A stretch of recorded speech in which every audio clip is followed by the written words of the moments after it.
हरिहंस सिद्ध सूर्य उपाध्याय साधु सर्व अर्थ के प्रकाशी मांगलिक उपकारी है। इनको स्वरूप जान रागते भरी जो भक्ति काय को नवाई स्तुति को उचारी है।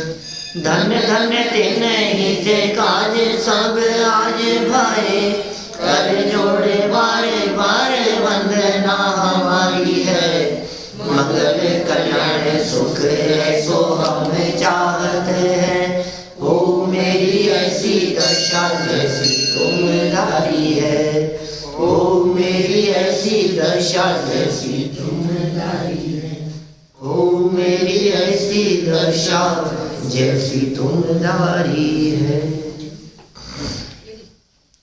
क्षत्र चूड़ामणि नामक ये ग्रंथ और जीवनदार स्वामी का ये चिंतन धीरे धीरे वैराग्य की तरफ बढ़ता चला जा रहा है। बढ़ते हुए इस चिंतन में कल तक वे इस बात के बारे में विचार कर चुके हैं कि यह मेरे दुख का मूल कारण, मेरे बंधन का मूल कारण, या फिर यूँ कहें मेरी अपवित्रता जो है वो मेरे ही आश्रव परिणाम है। शरीर की मलिनता ये मेरी मलिनता नहीं है, यह परद्रव्य है, पृथक द्रव्य है। लेकिन जो अंतर में राग द्वेष मोह की विकृति है ये मलिनता तो मेरी है। ये बात बहुत अच्छे से यहाँ समझा दी गई। आचार्य देव ने ये कह दिया कि तू गलती से भी ऐसा मत समझ लेना शरीर को देखकर कि मैं कितना अपवित्र हूँ।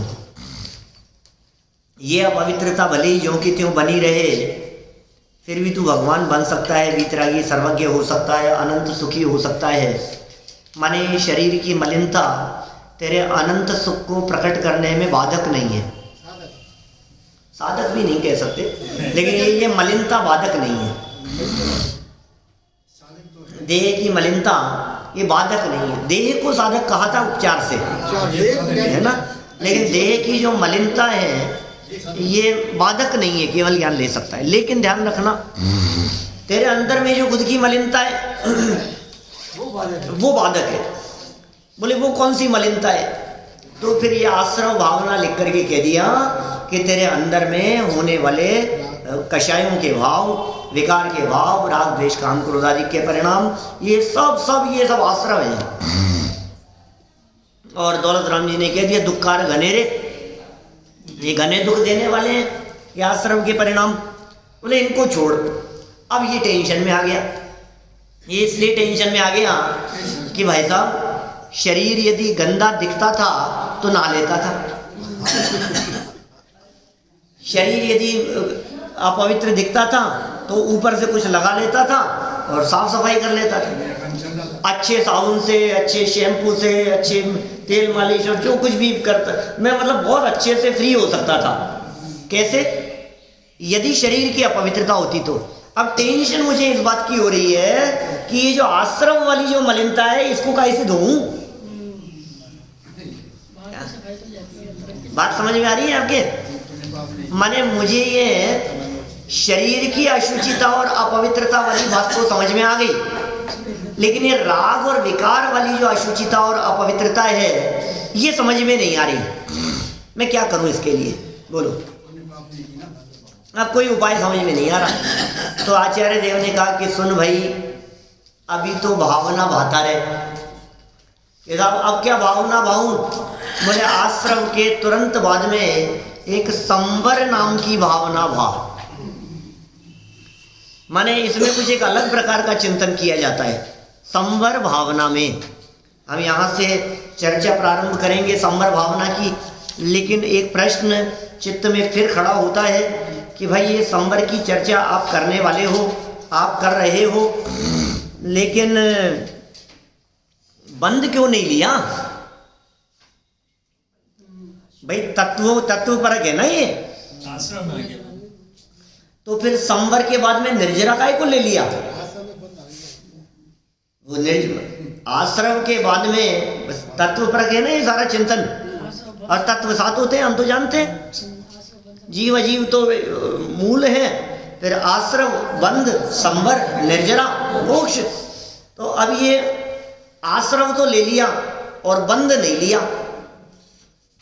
यदि बंध नहीं लिया था तो संवर के बाद में निर्जरा भी नहीं लेनी चाहिए थी, और यदि निर्जरा को लिया है तो आश्रव के बाद में बंध को भी रखना चाहिए था। ये हमारे चित्त में एक जिज्ञासा, एक प्रश्न खड़ा होता है कोई जवाब आपके पास? बंध आश्रव पूर्वक ही होता है, और संवर, निर्जरा भी तो संवर पूर्वक ही होती है। देख, बात तो ऐसी है, लेकिन थोड़ा सा फर्क है। वो क्या है? संवर होने पर निर्जरा स्वयमेव नहीं होती। संवर होने पर विशेष पुरुषार्थ करके निर्जरा की जाती है, लेकिन आश्रव होने पर बंध उन्हीं परिणामों से होता है जिनसे आश्रव हुआ, और तत्काल हो जाता है और स्वयमेव हो जाता है। इसलिए बंध के लिए अलग से चर्चा करने की जरूरत नहीं है। आश्रव हुआ है तो बंध तो अपने आप होगा ही होगा। देखिए, मैं इस प्रसंग को उसी नाव के उदाहरण से बात करके समझाता हूँ, जिसकी चर्चा आप सभी ने अनेक बार सुनी होगी। फिर भी बहुत लोग नए हैं। देखो क्या कह रहे हैं यहाँ,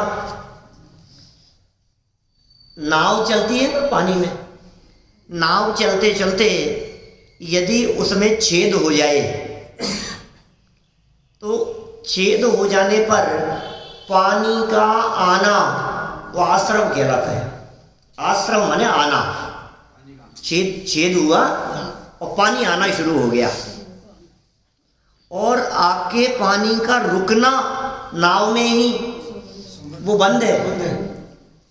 इकट्ठा होना, रुकना माने पानी का आके एकत्रित होना, इकट्ठा होना, ये बंद है। और आते हुए पानी का आना रुक जाना माने छेद पर हमने डाटा लगा दिया, ये है संवर, कि अब नया नहीं आएगा। और जो पहले का भरा हुआ पानी है उसको निकालना, ये है निर्जरा, बराबर। और पूरी तरह से पानी का निकल जाना, ये है नाव का मोक्ष। अरे साहब, ये तो बहुत अच्छे मोक्ष का तरीका बतला दिया। अब हम तो नाव लेके जाएंगे नदी में, पहले तो छेद करेंगे, फिर पानी भरेगा, फिर निकाल देंगे और फिर खत्म हो जाएगा तो हमारा मोक्ष। अरे तुम्हारा नहीं होगा।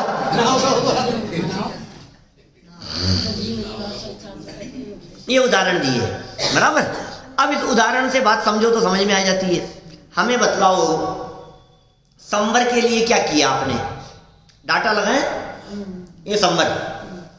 अब नया तो नहीं आ रहा है, संवर हो गया। अब क्या निर्जरा अपने आप हो जाएगी? निकालना पड़ेगा, निकालना पड़ेगा। तो संवर के बाद में निर्जरा तो चाहिए आपको, उसके बिना काम नहीं चलेगा। अच्छा, अब बतलाओ, आश्रव हो रहा था पानी का, अब पानी का आश्रव होने पर अब उसको एकत्रित करने के लिए क्या विशेष करना पड़ा? आया और अपने आप ही एकत्रित हो गया। आप समझ रहे हैं? आना आश्रव, एकत्रित होना बंध। तो आने और एकत्रित होने के लिए दो अलग अलग कारण नहीं है क्या? लेकिन आता हुआ रुकना और पहले के रुके हुए का निकलना, ये दो अलग अलग काम है। इसलिए संवर के बाद तो निर्जरा है और आश्रम के बाद में बंध की जरूरत महसूस नहीं हुई। साहित्यकारों ने, आगम व्याख्याकारों ने जहां जहां जिनागम में आश्रव के कारण बतलाए, बंध के कारण सेम बतलाए। जो आश्रव के कारण है वही बंध के कारण है, जो बंध के कारण है वही आश्रव के कारण है। दोनों के कारण अलग अलग नहीं है। मिथ्यात्व, अविरति, प्रमाद, कषाय, योग, बंध, हेत्वा, बोले यही आश्रव के कारण है। आश्रव के कारण बतलाओ, बोले मिथ्यात्व, अविरति, प्रमाद, कषाय, योग, इनसे आश्रव होता है। बंध के कारण बतलाओ, बोले मिथ्यात्व, अविरति, प्रमाद, कषाय, योग, इन्हीं से बंध होता है। बोले आश्रव और बंध एक ही है। थोड़ा सा भाव भेद था, इसलिए तत्वों में भेद किया, लेकिन ये चिंतन करने में आप अलग अलग चिंतन के लिए अलग जरूरत नहीं है उसकी बंद की। इसलिए आश्रम के तुरंत बाद में बंद न लिख करके सीधे संवर अनुप्रेक्षा की चर्चा की, और संवर अनुप्रेक्षा की चर्चा करते हुए बहुत स्पष्ट शब्दों में आपको निश्चिंत कर दिया, निर्विकल्प कर दिया। घबराने की ज़रूरत नहीं है। अरे साहब बहुत पाप हो गया, अरे साहब बहुत काम, मैंने कैसे खोटे काम किए हैं आपको पता नहीं है। बोले डरे मत, भूल जा, तेरे पास में है कुछ पावर, तुझे पावर का पता नहीं है। अपने परिणामों की कुछ अभूतपूर्व पावर है, उस पावर का तुझे अंदाजा नहीं है। उस पावर के बल पर तू नए आते हुए कर्मों को भी रोक सकता है और पुरानी गंदगी को भी धो सकता है। ये दोनों काम कर सकता है, और ये दोनों की शक्ति कहीं बाहर नहीं है, ये दोनों की शक्ति मेरे में ही मौजूद है। सबसे लास्ट में लिखा बंद अधिकार। हाँ, बंद के बाद में फिर मोक्ष अधिकार लिखा। देखो चलो कोई बात नहीं, क्या कह रहे हैं यहाँ, संवर अनुप्रेक्षा 537 नंबर पेज और 58 नंबर का यह श्लोक। इस श्लोक में क्या कहते हैं? संरक्ष्य समितिं गुप्तिं अनुप्रेक्षा परायण है, तपः संयम धर्मात्मा त्वं स्याजित परीक्षः।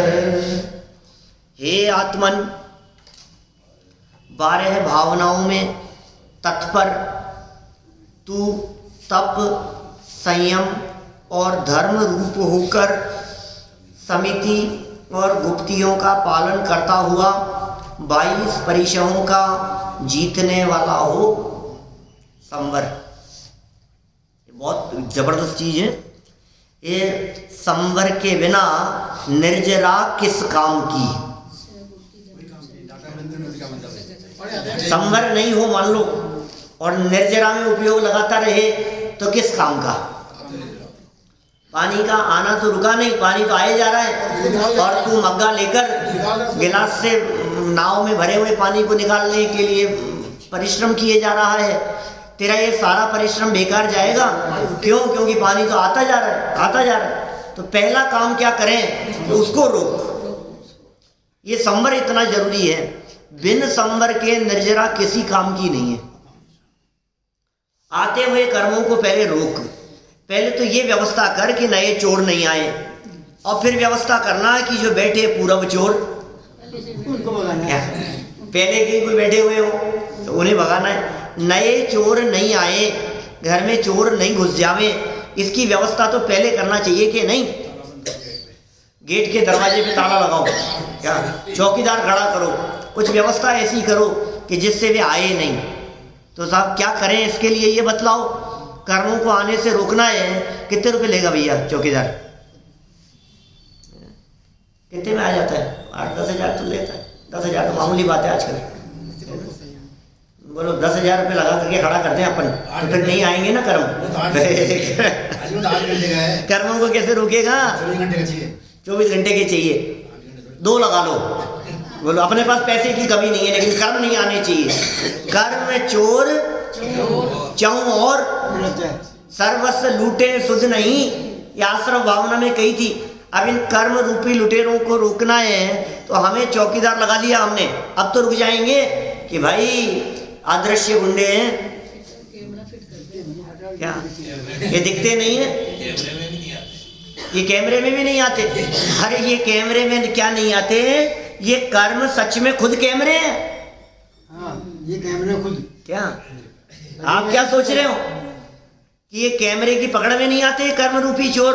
अरे ये कर्मों का कैमरा हमारे ऊपर लगा हुआ है, जो हमारे परिणामों के ऊपर निगरानी रखे हुए है। क्या था? हमारे प्रति समय के परिणामों के ऊपर निगरानी है कर्म के कैमरों की। और कैसी निगरानी है भाई साहब? देखो कैमरा वहां लग रहा है, उधर उस जगह लगा हुआ है ना, और बीच में आ रहा है एक पिलर, तो मैं तो बच गया। कर्म के कैमरे में ऐसी बचने की व्यवस्था नहीं। इस कैमरे में थे, इस कैमरे में तो आपका एंगल बदल गया, तो कैमरे में नहीं आ पा रहा साहब। क्यों? क्योंकि ये कैमरा एक एंगल से पकड़ पा रहा है, जिधर लगा है उधर से ही ले रहा है, और ये कर्म रूपी कैमरा तो चारों तरफ से ले रहा है।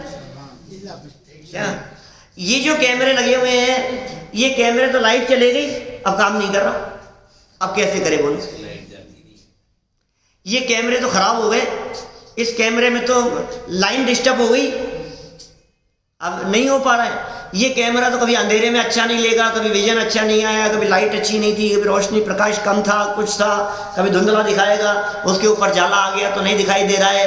ये कर्म रूपी कैमरे ऐसे हैं क्या, जो चारों तरफ से निगरानी रखे हुए हैं आपके परिणामों के ऊपर, और क्या स्वाधीनता है भाई साहब।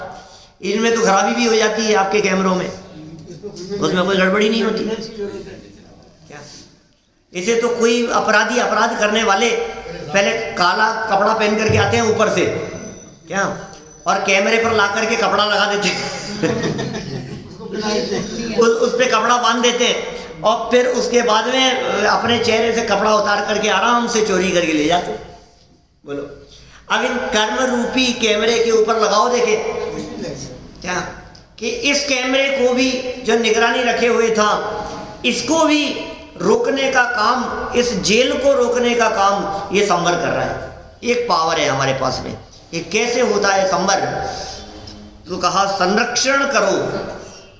ये किसका संरक्षण करें? 12 भावनाओं से, संयम का, तप का। तू तप रूप हो जा, तू संयम रूप हो जा, तप से होगा संवर, गुप्ती से होगा। तत्वार्थ सूत्र में उमा स्वामी आचार्य 9वें अध्याय में कहते हैं, स गुप्ती समिति धर्म अनुप्रेक्षा परिचय जय चारित्रयी आश्रम निरोध संवर। सूत्र है ऐसा, 9वें अध्याय का पहला सूत्र है, आश्रम निरोध संवर। आश्रम के निरोध रोकने का नाम संवर है। संवर है, आश्रम के रुकने को संवर कहते हैं। कि होता कैसे ये संवर समझ में नहीं आया?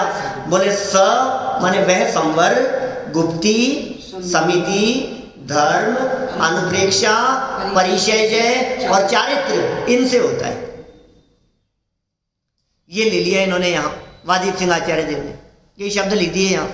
गुप्ती ले ली इन्होंने, समिति ले ली, संयम ले लिया, तप ले लिया, परिचयों को सेना ले लिया, ये सब बातें इन्होंने ले ली। इन्होंने तो शरीर पे ही लगाया सब, संयम से व्रत पहचान कर लिया, संयम हो गया। अरे वही तो नहीं है, वो समझाएंगे, मौन धारण कर ली तो वो समझाएंगे। देखो आप अभी यहाँ अपन चलते हैं, पहले सरल अर्थ पढ़ो, सरल अर्थ में क्या कह रहे हैं, फिर हम विस्तार से उस बात को समझाएंगे।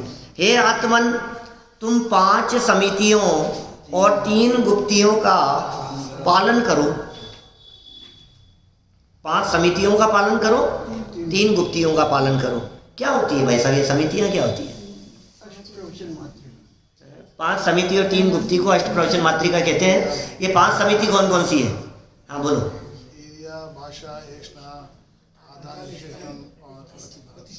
प्रतिष्ठा, 5 समितियां हैं। पढ़ा है पहले साथियों को, पता है क्या थोड़ा? ईरिया समिति, ये मुनिराजों की लाइफ स्टाइल है, ऐसा कहते हैं हम कभी कभी।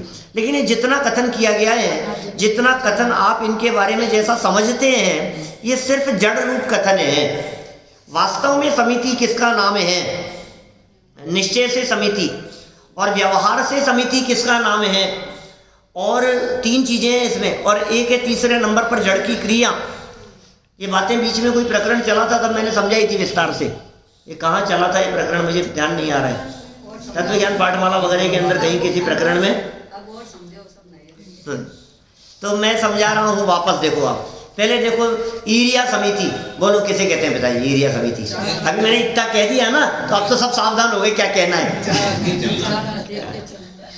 यदि मैं ये नहीं कहता इतनी बात भैया, तो ईरिया समिति के बारे में निश्चित तौर पर 90-95% आप लोगों में से ऐसे कहते सब लोग कि 4 हाथ जमीन देख करके चलना, ये ईरिया समिति है। क्या सर? इसे ईरिया समिति कहा जाता है। लेकिन कमाल किया है टोडरमल जी ने, गजब कर दिया है टोडरमल जी ने।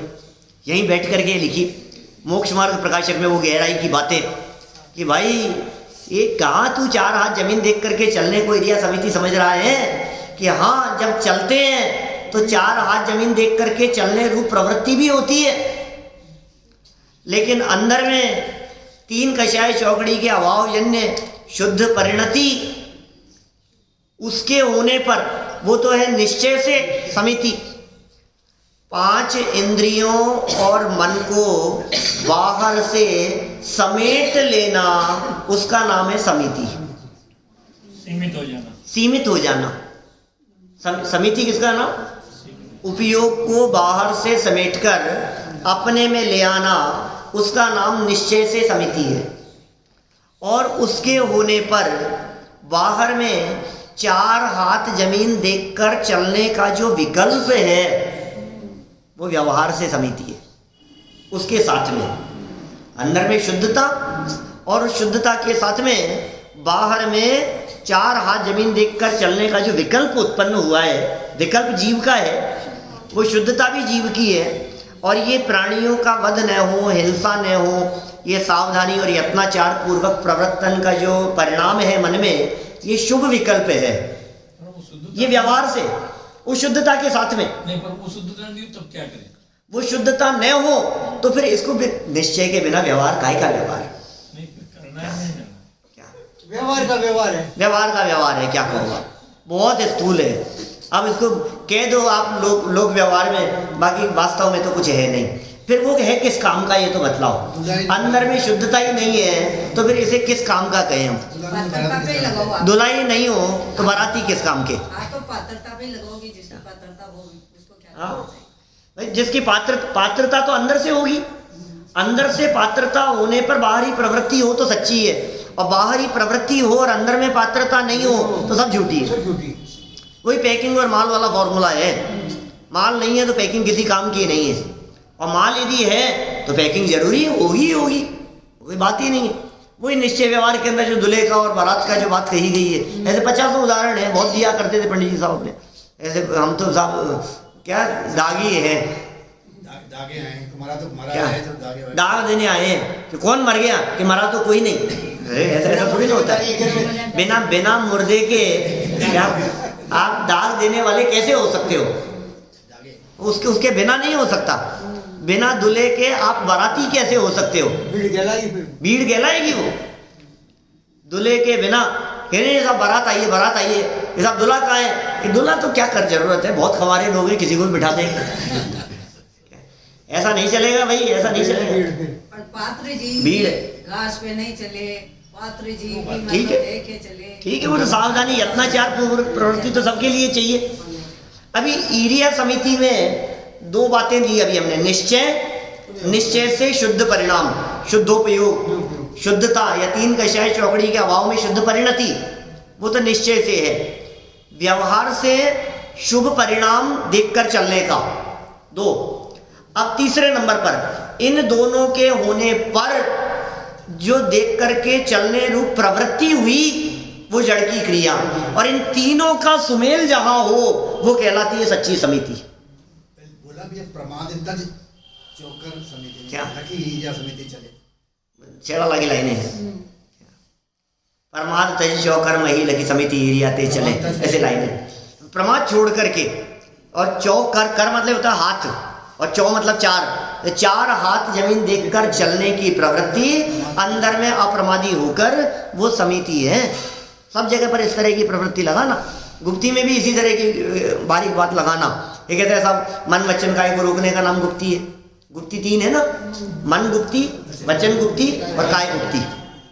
समितियां 5 है, गुप्ती 3 है। तो मन की चंचलता को रोके ये मन गुप्ती, वचन से मौन हो जाए ये वचन गुप्ती, और शरीर बिल्कुल स्थिर है, हिल नहीं रहा है, ये काय गुप्ती। तो ऐसा समझता है, जबकि ऐसा है नहीं। क्या स्वरूप अंतर में गुप्त हो जाने का नाम गुप्ती है, और वो आत्म स्वरूप में लीनता, गुप्त होना, वो मन वचन और काय की चंचलता के साथ में नहीं हो सकता। देह यदि चंचल है तो आत्मा निश्चल नहीं हो सकता। मुंह से यदि वचन बोल रहा है तो निर्विकल्प नहीं हो सकता। इसलिए उपचार से इनको भी गुप्ती कहा गया है। तो ये मन वचन का है, गुप्ती की बात कही। समितियों में पहली कही हमने व्यवहार से स्वरूप, क्योंकि अंतर में तो शुद्धोपयोग एक ही बात ख्याल में आएगी, शुद्धता। अब व्यवहार से भेद दिखाई देता है। हमने ये चलाया था ना मोक्ष में प्रकाश, अभी जब चला है तो 1 साल पहले जब भी चला था अपना, ज़्यादा हो गए 3-4 साल हो गए। तो उस समय हमने बात देखी थी 7 तत्व संबंधी भूल का प्रकरण दिया एक मोक्ष मार्ग प्रकाशक में। पेज नंबर आएगा आपका 229 के आस 229 नंबर पेज, जहाँ ये प्रकरण होगा। 230 नंबर 229-230 नंबर पेज, जहाँ उन्होंने संवर तत्व संबंधी भूल की चर्चा की है।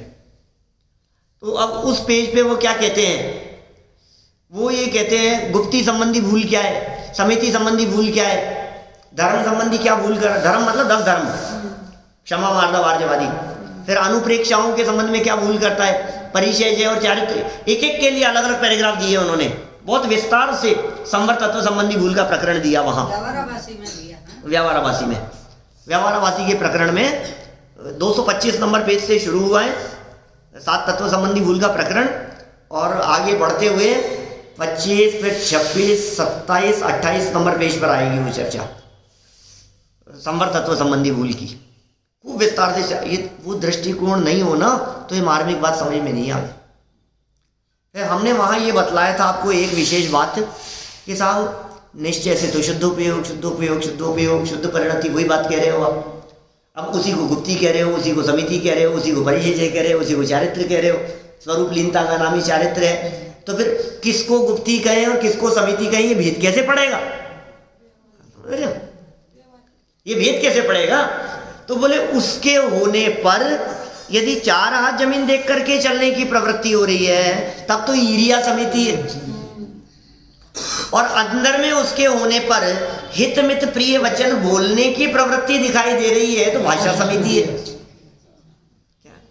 और उसके होने पर उसके साथ में यदि प्रवृत्ति 46 दोष और 32 अंतराय टालकर आहार ग्रहण करने की हो रही है तो उसका नाम है एषणा समिति। अभी हमने कहा ना मुनिराजों की लाइफ स्टाइल है ये 5 समितियां, उनका जीवन किस तरह का होता है। चलेंगे तो कैसे, देखो कितने तरह के काम हो सकते हैं, या तो चलेंगे या बोलेंगे या आहार करेंगे या उठेंगे बैठेंगे, मलमूत्र के लिए जाएंगे शौच के लिए, या फिर पीछी कमंडल को उठाएंगे धरेंगे। अब इनके अलावा और कोई काम हो तो बताओ, बोलो। शास्त्र होगा तो शास्त्र को उठाएंगे धरेंगे, पीछी कमंडल को उठाना रखना, शौच के लिए जाना, आहार के लिए जाना, निहार के लिए जाना, या विहार करना या बोलना, उठना बैठना। अब इनके अलावा और कोई उनकी लाइफ में कुछ काम हो तो बतलाओ। अब इनमें सब आ गई समितियों में। अब क्या क्या हो गई 5 समितियों में? पहली का ईरिया। ईरिया ईरिया में क्या, नीचे देख करके चल रहे हैं, 4 हाथ जमीन देख करके चलते हैं। ये मुनिराजों के मूल गुण है भाई साहब, ये कंपलसरी है। इनमें से यदि एक भी नहीं हो तो फिर वो मुनिपना नहीं है, ऐसा है। श्रावकों के 8 मूल गुण कहे, यदि 8 मूल गुणों में से श्रावक के एक भी मूल गुण कम हो तो बोले ये श्रावक नहीं है। हमारे परमात्मा के अनंत चतुष्टय कहे, 18 दोषों से रहित कहे, उनमें से एक भी हो जावे तो वे परमात्मा नहीं है, तो वे भगवान नहीं है।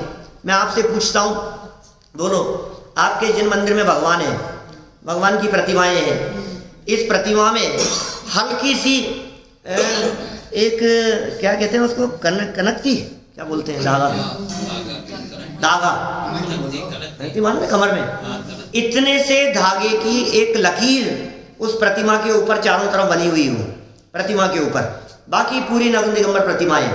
बोलो, प्रतिमा दिगंबर के श्वेतांबर, श्वेतांबर हो गई भाई, बोलो। हाँ बिल्कुल होता है। अभी तो नया तो स्वरूप ही बहुत उन्होंने परिग्रह सहित बना दिया है, लेकिन पुरानी श्वेतांबर परंपरा की जितनी प्रतिमाएं मिलती हैं उन प्रतिमाओं में और दिगंबर प्रतिमाओं में जब भेद देखा जाता है तो इन बारीक बातों के आधार पर भेद देखा जाता है। अरे साहब इतने से में क्या हो गया, बाकी तो पूरी दिगंबर ही है कि नहीं भाई साहब, खत्म हो गया कि साहब ऊपर से कुछ नहीं लगा रखा है, वो पत्थर में ही है, वो ओरिजिनल निशानी है, वो गोल कि नहीं चलेगा भाई साहब। आपको पता है ये मक्सी पार्श्वनाथ में जो विवाद चल रहा है, ये इधर जो चल रहा है क्या नाम है उसका, अंतरिक्ष पार्श्वनाथ में दिगंबर प्रतिमाएं की श्वेतांबर प्रतिमाएं, 125 साल पुराना कोर्ट में विवाद है, 100-125 साल पुराना। विवाद चल रहा है अभी भी, निपटारा हुआ कि नहीं मेरे ख्याल से तो अभी तक। हम गए थे वहाँ कोई 20 साल पहले, 20 साल तो नहीं हुए, 2003 जनवरी 2003 की बात है, 2003 जनवरी तो नहीं लेकिन 2003 में गए थे वहाँ। वाशिम गए थे, एक विधान का आयोजन था और वहाँ से फिर हम अंतरिक्ष पार्श्वनाथ गए। अंतरिक्ष पार्श्वनाथ उस क्षेत्र में जिस जगह वो प्रतिमा है नीचे, ऐसा कहते हैं कि वो प्रतिमा अंतरिक्ष में है, अधर है वो प्रतिमा। और ऐसा अधर बतलाते हैं कि उसके नीचे से यदि आप रुमाल निकालो तो प्रतिमा के नीचे से रुमाल आराम से पूरा रुमाल निकल जाता है। ऐसे ऐसे देखा है, क्या करके भी देखा है, ऐसा ऐसा वो कहते हैं, नीचे से निकाला था। ठीक है ना। ये ऐसे अधर वो बतलाते हैं उस प्रतिमा को। और उस प्रतिमा के दर्शन के लिए ऊपर से, मतलब वो नीचे है और ऊपर सिर्फ एक खिड़की खुली हुई है और वहाँ से नीचे आप दर्शन कर सकते हो। आपने देखा था? हाँ, आपने 82 में देखा था, हमने तो बहुत बाद में देखा है आपके। तो वो वहाँ से दर्शन, और वो बंद है वो, और दर्शन अलाउ नहीं है, नहीं अलाउ ही नहीं है, दिगंबर श्वेतांबर किसी के लिए अलाउ नहीं है, बस वो खिड़की में से अलाउ है। और विवादास्पद है वो कि दिगंबर है कि श्वेतांबर है, ऐसा दिगंबर श्वेतांबर का विवाद है वहाँ। तो मुझे ये कहना है कि इतनी सी बात यदि हो तो आप उसे दिगंबर प्रतिमा मानोगे कि नहीं मानोगे? क्या कोई भी छोटा सा कुछ हो, अब वो दिख रही है कि नहीं दिख रही है, हम कह रहे हैं कि नहीं साहब ये तो नहीं है, वो कह रहे हैं कि साहब ये यहाँ कनकती बंधी हुई है, हम कह रहे हैं कि ऐसा। बोलो एक यदि छोटा सा कान में कुंडल पहना लिए जाएं प्रतिमा के, तो बोलो आप मानोगे कि नहीं? अरे इतनी सी तो, बाकी तो पूरी है कि नहीं भाई साहब, एक भी कमी है ना तो वो दिगंबर प्रतिमा नहीं है, एक भी कमी है तो वो दिगंबर मुनि नहीं है, एक भी कमी है तो वो श्रावक नहीं है। समझ में आ रही है बात? चंदन की बिंदी लगा दे तो वो भी नहीं है साहब, बिल्कुल नहीं है। माने एक एक चीज कितना बारीकी से पकड़ता है जैन दर्शन। तो ये कह रहे हैं कि कोई यदि चल रहे हैं, मान लो अभी एरिया समिति की बात कर रहे हैं अपन, और यदि वो देख करके चल रहे हैं इधर उधर, तो आप समझ लो इसका मतलब ये है कि ये एरिया समिति का पालन नहीं हो रहा है। गति भी धीमी होगी, गति भी धीमी होगी, तेज हो तो भी चलेगी लेकिन नीचे देख करके हो। महाराज जब भीड़ में चलते हैं तो देख तो पाते ही नहीं, नीचे वो तो चलते जाते हैं। नहीं, बिल्कुल देख करके चलेंगे। यदि वो देख करके नहीं चल रहे हैं तो फिर वो योग्य नहीं। कईयों की तो नीचे दृष्टि होती है, कईयों बिल्कुल बिल्कुल, आप बिल्कुल नीचे देख करके चलेंगे, निगाह बिल्कुल नीचे होगी। आप देख लो, आप परखेंगे तो आपको सब ख्याल में आए। एरिया समिति है ना। अच्छा बतलाओ, नीचे यदि कोई जीव आएंगे तो पैरों में तो आंखें हैं नहीं, कैसे देखेंगे बतलाओ? ये 4 हाथ जमीन देख करके चलने, बातें करते करते नहीं चल सकते हैं, इधर उधर देखते हुए नहीं चल सकते हैं। यदि कहीं देखेंगे मान लो इधर उधर तो फिर खड़े रह करके देखेंगे, फिर कदम नहीं बढ़ेंगे, फिर खड़े रह करके देखेंगे वो, और चलेंगे तो नीचे देख करके चलेंगे।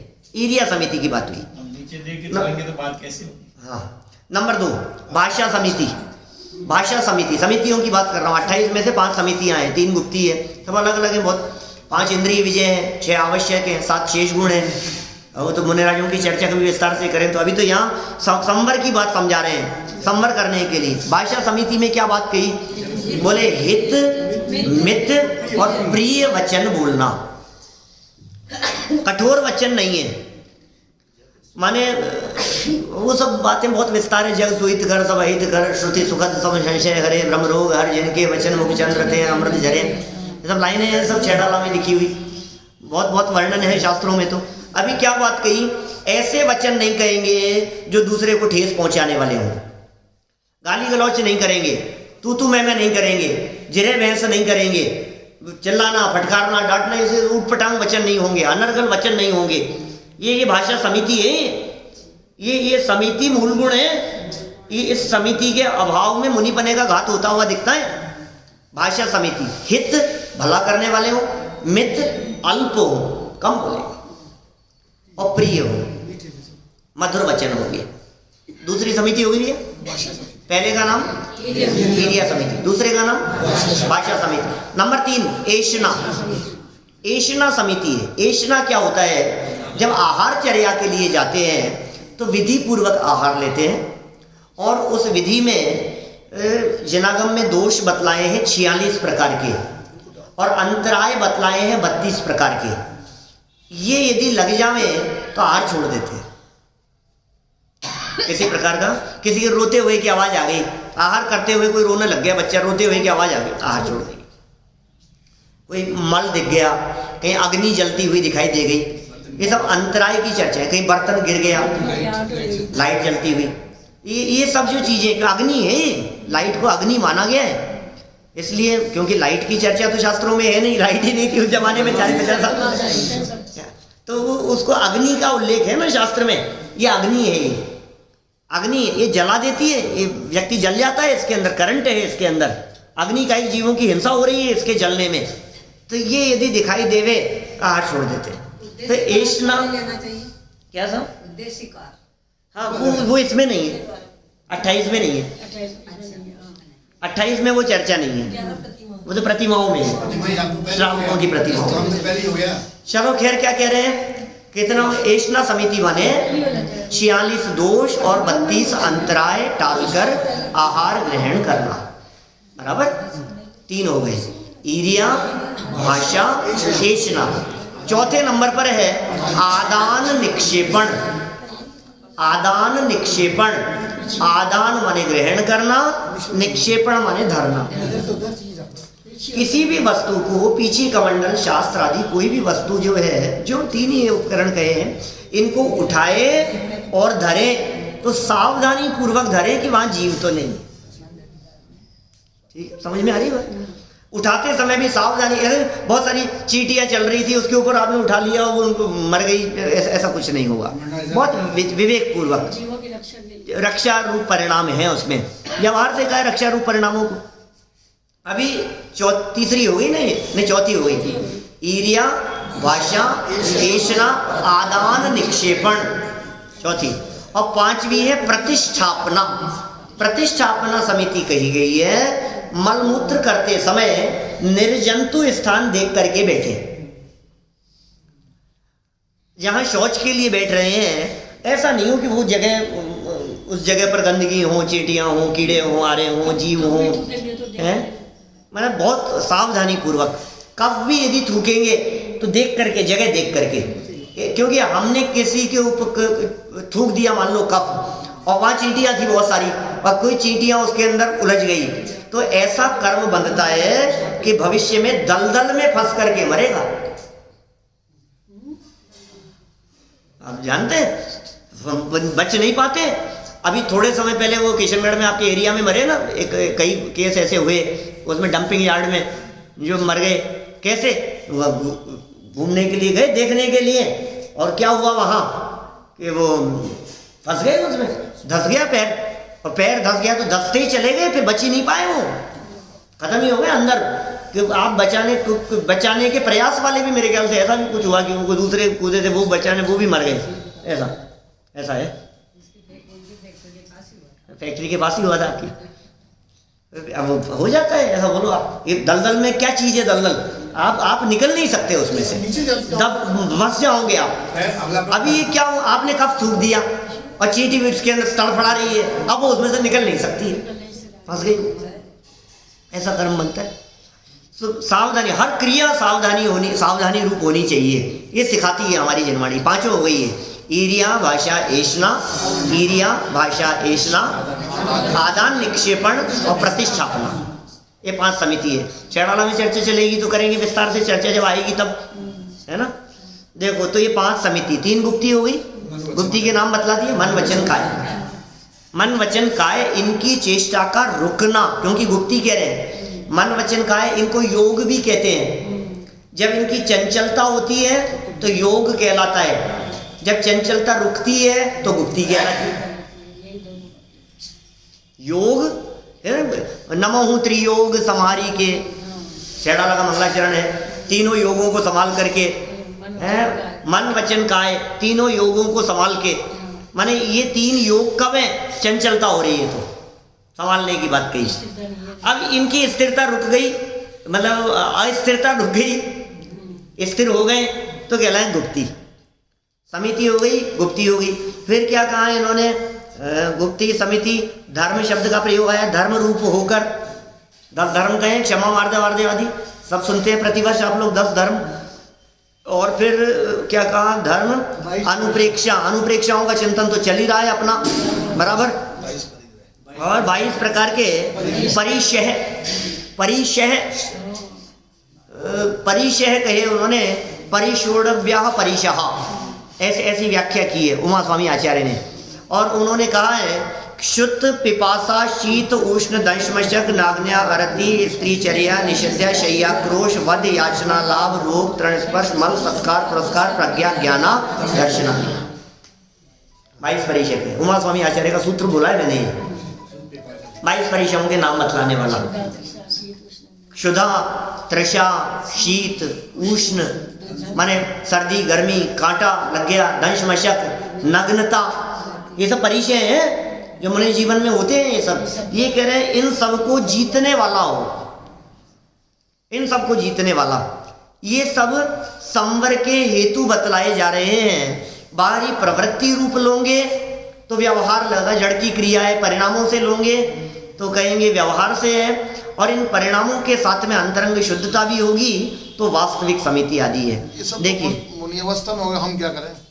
अभी तो मुनि अवस्था में ही मुनि बनने की तैयारी चल रही है, ये चिंतन कर रहे हैं। ऐसा अभी संवर होता क्या है उसका चिंतन किया जा रहा है। आप जानते हैं ये 12 भावनाओं का चिंतन माने मुनि बनने की तैयारी के लिए वैराग्य उत्पन्न करने वाली प्रसंग है ना भाई। शुरू की जो 6 बतलाई और ये सब क्षणभंगुर है, सब नाशवान है, तो वैराग्य आता है ना देख करके।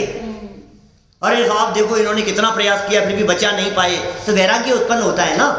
अशरण संसार के स्वरूप को देख देख करके तुम्हें विरक्ति होती है कि नहीं? संसार एकत्व, ये पर के प्रति एकत्व और पर से अन्यत्व, अपने में एकत्व और पर से अन्यत्व, ये पर से भिन्न करने के लिए, देह की अशुचिता की चर्चा, ये सब वैराग्य के लिए है। तो वैराग्य किस लिए है? दीक्षा लेने के लिए। ये तैयारी काहे की चल रही है? दीक्षा की तैयारी चल रही है। देखो जब तीर्थंकर बनने वाले जीव भी दीक्षा का भाव मन में आने लगता है, वैराग्य का भाव, तो तुरंत 12 भावनाओं का चिंतन चालू हो जाता है। पुराण उठा करके देखो, कहानियां उठा करके देखो, सब जगह कहते हैं 12 भावनाओं का चिंतन शुरू कर दिया उन्होंने, और तुरंत लोकांतिक देव दौड़ते हुए चले आते हैं स्वर्ग से। अरे आप धन्य हो, आपके वैराग्य के परिणामों की हम अनुमोदना करते हैं। कि वैराग्य के परिणाम क्या? ये 12 भावनाओं का चिंतन। पता है ये 12 भावनाओं की चर्चा जब 5वीं डाल में शुरू की दौलत राम जी ने शेरडाला में, मुनि सकल व्रती, मुनि सकल व्रती बड़भागी भव भोगन ते वैरागी, वैराग्य उपावन माई चिंते अनुप्रेक्षा भाई। यहां से शुरू किए, ये पहला छंद है, बहुत गजब का अर्थ है। कितना सुंदर अर्थ कह दिया है इसमें। मुनिराज सकल व्रती है और कैसे बड़ भागी है, बहुत भाग्यशाली। मुनिराजों के भाग्य की आप कल्पना नहीं कर सकते हो। तुम अभागे हो, कमा कमा करके मरे जा रहे हो कमाने के चक्कर। कमाने वाले अभागे और कमाने के का विकल्प जिनके मन में नहीं आवे वे बड़ भागी।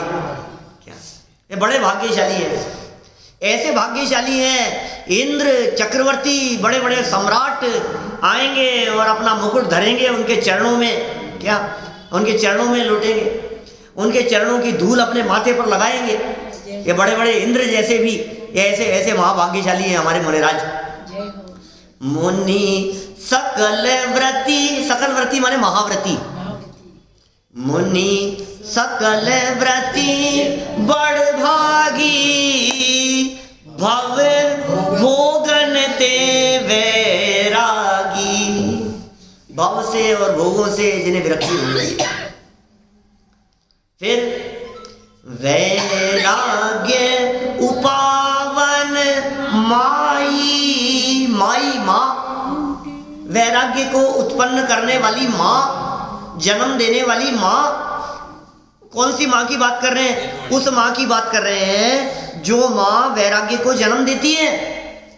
कौन है? जनवाणी नहीं। चिंते अनुप्रेक्षा भाई, ये 12 भावनाएं माँ है, ये 12 भावनाएं जन्म देती हैं। बोले किसे जन्म देती है ये 12 भावनाएं? बोले वैराग्य को जन्म देती है। ये 12 भावनाएं वैराग्य को जन्म देने वाली माँ के समान है। इसका चिंतन करते हैं मुनिराज। ये चिंतन चल रहा है और वैराग्य नहीं हुए, तो इसका मतलब ये है कि तूने चिंतन अभी गहराई से किया नहीं है, तूने चिंतन शास्त्राधार से किया है। अभी तो शास्त्राधार से भी तो नहीं होता है क्या? तो बोले आगम क्या कह रहा है, इस आधार पे पहले चिंतन चले, और चिंतन चलते चलते जब वो चिंतन की एक लेवल, एक स्टेज क्रॉस होती है, तो फिर सब छूट जाता है। अभी देखना ये स्थिति जीवनधर कुमार के जीवन में आने वाली है। संवर भावना का चिंतन करते हुए आगे बढ़ रहे हैं। सरलार्थ पढ़ के पूरा करते हैं, समय हो गया है अपना। हे आत्मन, तुम 5 समितियों और 3 गुप्तियों का पालन करो। ये अष्ट प्रवचन मात्रिका कहलाती है। 28 मूल गुणों में भी ये 8 प्रमुख हैं। 28 में भी ये 5 प्रमुख कहे हैं, और इन 8 जिनमें 5 तो समितियां और 3 गुप्ती। बोले इतना सा भी यदि ज्ञान है ना, 3 गुप्ती का और 5 समिति का, तो मुनिपना चलेगा, बाकी और की जरूरत नहीं है। इतने मात्र से काम हो जाएगा। अभी इनमें ही थोड़ा विस्तार करें मध्यम, तो 5 और जोड़ देते हैं, 5 प्रकार का चारित्र, ठीक है ना? तो फिर हो जाते हैं 13। वो 13 प्रकार का चारित्र कहलाता है। 5 महाव्रतों को जोड़ दो, तो 5 महाव्रतों को जोड़ दिया। 5 महाव्रत माने हिंसा, झूठ, चोरी, कुशील, परिग्रह, 5 से रहित 5 महाव्रत, 5 समिति, ईर्ष्या, भाषा, शेषणा, आदान, निक्षेपण और प्रतिष्ठापन। 5 महाव्रत, 5 समिति और 3 गुप्ती, ये 13 प्रकार का चारित्र कहलाता है। और ये 13 प्रकार के चारित्र धारण करने वाले और 13 प्रकार के चारित्र धारकों के उपासक, वे 13 पंथी कहलाते। क्या ये 13 प्रकार का चारित्र है? 13 प्रकार के चारित्र धारण करने वालों को 13 पंथी कहा है जनागम ने। और एक और व्याख्या कही है 20 पंथी, वो 13 तो अलग है ही, कि 13 जो पंथ है, 13 मतलब तेरा खुद का पंथ, पंथ माने मार्ग, तेरा खुद का जो मार्ग है, असली मार्ग, वो क्या है? वो 13 पंथ है। और हे प्रभु, तेरा जो पंथ है वो 13 पंथ है। समझ में आ रही है बात? हे प्रभु, जो तेरा पंथ है वही सच्चा पंथ है। मेरा पंथ है। 13 पंथ सच्चा है कि 20 पंथ सच्चा है? हे प्रभु, जिस पंथ चले भगवंत वही आचरना।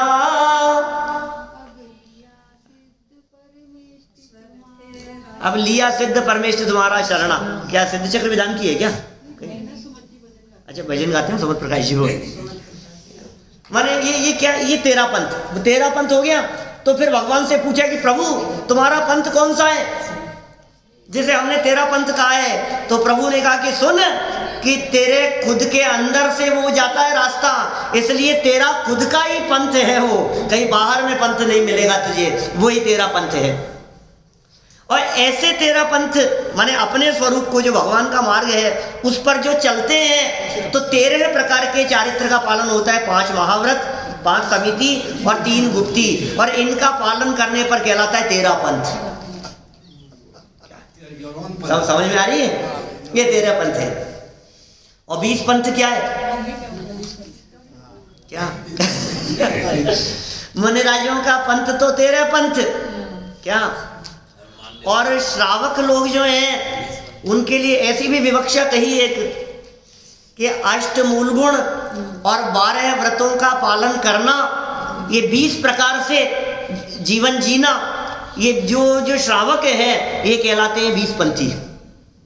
मुनिराज 13 पंथी और श्रावक 20 पंथी। क्या क्या कह रहे हो सब भाई साहब आप? 12 व्रत श्रावकों की, मुनिराजों के तो 13 कह दिए सब आपने, तो मुनिराज तो 13 पंथी हो गए क्या? अब श्रावकों के कितने हैं? बोले 8 मूल गुण और 12 व्रत। ये 20 व्रतों का जो पालन करे वो सच्चा 20 पंथी है। भाई मुनिराज जी को- लेकिन वो सच्चा 20पंथी तभी है जब 13पंथी होने की भावना हो। सच्चा मुनि बनने की भावना नहीं हो तो तेरे ये 12 व्रत किस काम के, ये सब झूठे हो जाएंगे।